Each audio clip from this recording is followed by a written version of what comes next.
In today's video, I'm going to teach you how to compress Google Photos storage.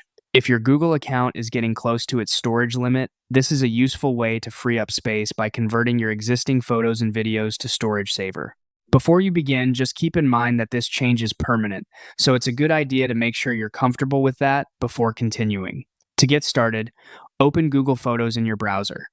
Once you're on the main Google Photos page, look for the Settings area and open it. This is where you'll find the storage-related options connected to your account.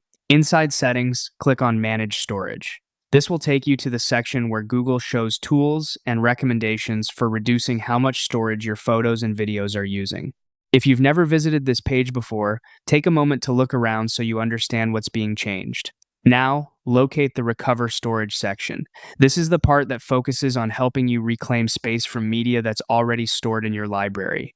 You should see an option related to converting existing photos and videos to Storage Saver. Next, click on Learn More beside Convert Existing Photos and Videos to Storage Saver. This opens the details for the compression option and explains what will happen when the conversion is applied.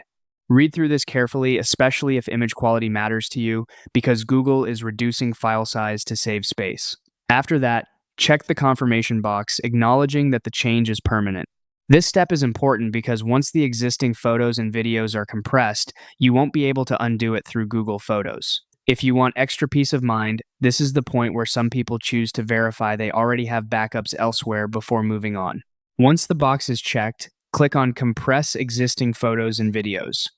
Google will then begin the process of converting your eligible media. Depending on the size of your library, this may take a little time, so don't worry if you don't see instant results. And that's it. After the process finishes, you can check your storage again to confirm that your photos and videos have been compressed and that space has been recovered. This is one of the simplest ways to make more room in your Google account without manually deleting content. Thanks for watching, and I'll see you in the next video.